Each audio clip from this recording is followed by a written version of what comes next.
بسم اللہ الرحمن الرحیم۔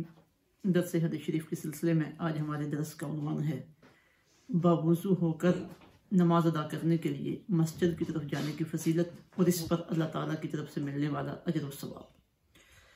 حضرت ابی امامہ رضی اللہ تعالیٰ عنہ سے مروی حدیث پاک جو کتاب فضائل اعمال کی حدیث نمبر 30 اور سنن ابو داؤد شریف کی حدیث نمبر 558 ہے۔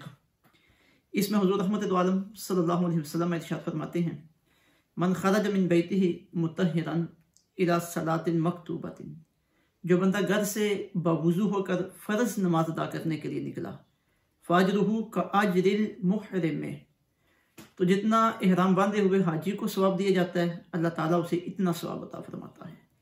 ومن خرج الی تسبیح الضحیٰ، جو آدمی اپنے گھر سے چاشت کی نماز ادا کرنے کے لیے نکلا، لا ينسبه الا ایاہ، اور مسجد کی طرف چل کے جانا اس وقت اس کا صرف یہی مقصد ہو کہ میں وہاں جا کر چاشت کی نماز ادا کروں گا اور میرا کوئی مقصد نہیں ہے، تو فرمایا فاجرہ کاجر المعتمر، تو اسے عمرہ کرنے والے کے برابر اللہ تعالیٰ کی طرف سے ثواب عطا کیا جاتا ہے۔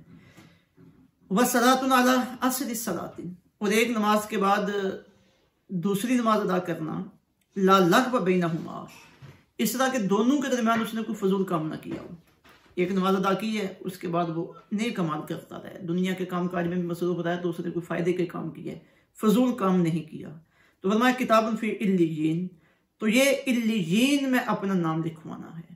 اس حدیث شریف میں حضور رحمت دو عالم صلی اللہ علیہ وسلم نے 3 کام بیان فرمائے اور ان 3 کاموں پر اللہ تعالیٰ کی طرف سے ملنے والے اجور بیان فرمائے۔ پہلا آپ نے فرمایا جو بندہ باوضو ہو کر فرض نماز ادا کرنے کے لیے اپنے گھر سے نکلتا ہے تو اللہ تعالیٰ اسے احرام باندھے ہوئے حاجی کے برابر ثواب عطا فرماتے ہیں۔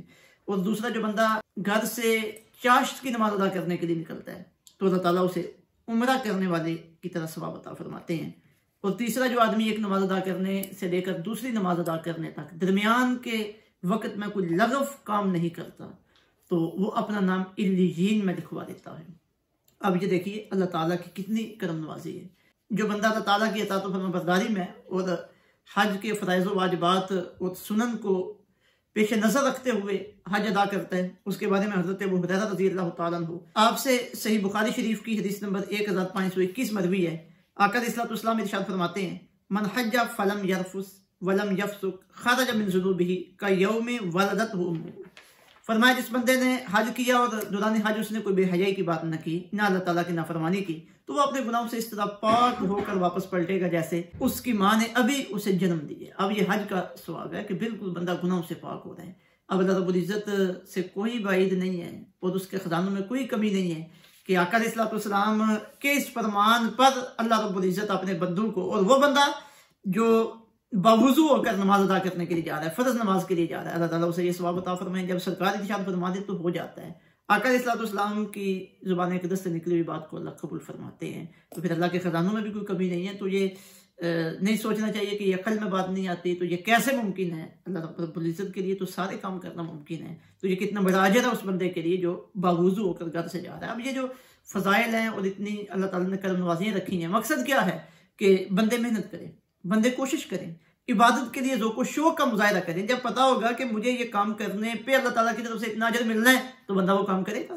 باوضو ہو کر گھر سے مسجد کی طرف نماز ادا کرنے کے لیے جانا، اس سے محسوس ہوتا ہے کہ بندے کو اللہ تعالیٰ کی عبادت کا احساس ہے اور بندہ اللہ تعالیٰ کا فرما بردار ہے اور اللہ تعالیٰ کی فرما برداری کا شوق بندے کے دل کے اندر موجود ہے۔ تو یہ اللہ کی کرم نوازی ہے کہ جو کام اللہ نے بندے کے اوپر فرض کیا ہے، بندہ جب اسے ذوق و شوق کے ساتھ ادا کرتا ہے تو اللہ تعالیٰ مزید کرم نوازیاں اس بندے کے شامل حال فرماتا ہے، مزید اسے اجر عطا فرماتا ہے۔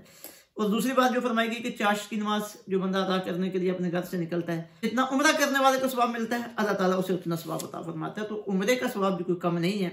صحیح بخاری شریف کی حدیث نمبر 1773 میں حضرت ابو ہریرہ رضی اللہ تعالیٰ عنہ سے مروی ہے، وہ فرماتے ہیں کہ آقا علیہ الصلوۃ والسلام نے ارشاد فرمایا: العمرۃ الی العمرۃ کفارۃ لما بینہما، فرمایا ایک عمرہ دوسرے عمرے تک کے درمیانی گناہوں کا کفارہ بن جاتا ہے، یعنی اللہ تعالیٰ درمیان کے سارے گناہ بندے کے معاف فرما دیتے ہیں۔ تو بھائی اللہ تعالیٰ کی کرم نوازی ہے۔ اور کیا یہ عجیب ہے کہ آج بندے نے چاشت کی نماز ادا کی ہے، کل دوبارہ چاشت کی نماز ادا کی ہے اسی اہتمام کے ساتھ، تو درمیان کے وقت میں جتنے بندے کے گناہ ہوئے ہیں، اللہ تعالیٰ کی نافرمانیاں ہوئی ہیں، اللہ کرم نوازی فرمائے وہ بندے کے گناہوں کو معاف فرما دے۔ تو یہ اللہ تعالیٰ نے اپنے بندوں کے لیے راستے کھولے ہوئے ہیں، بخشش کے، مغفرت کے، توبہ کے، اپنی کرم نوازی۔ اور پھر یہ جو فرمایا گیا کہ جو بندہ دو نمازیں اس طرح ادا کرے کہ درمیان میں اس نے کوئی فضول کام نہ کیا ہو تو وہ اپنا نام علیین میں لکھوانے والا ہے۔ تو یہ علیین کیا ہے؟ یہ ایک رجسٹر کا نام ہے جس میں اللہ تعالیٰ نے نیک لوگوں کے نام لکھے ہوئے ہیں، جنتی لوگوں کے نام لکھے ہوئے ہیں۔ تو جو بندہ اس اہتمام کے ساتھ نماز ادا کرتا ہے کہ برے کام سے بھی بچا رہتا ہے دو نمازوں کے درمیان اور اپنی نماز کی حفاظت کرتا ہے، تو فرمایا کہ اللہ تعالیٰ اس کا نام ان بندوں کے رجسٹر میں لکھتا ہے، اس دیوان میں لکھ دیتا ہے جہاں جنتیوں کے نام لکھے ہوئے ہیں۔ یہ بڑی کرم نوازی ہے اللہ تعالیٰ کی، اور اس سے کوئی بعید نہیں ہے کہ وہ بندے کو اجر عطا نہ فرمائے۔ تو ہمیں سوچنا چاہیے کہ جب اتنے مواقع ہمارے پاس موجود ہیں تو ہم یہ نیک اعمال کریں، اللہ رب العزت کے قریب ہوں، اور یہ اعمال ہم بجا رہے ہیں۔ اللہ تعالیٰ عمل کی توفیق عطا فرمائے۔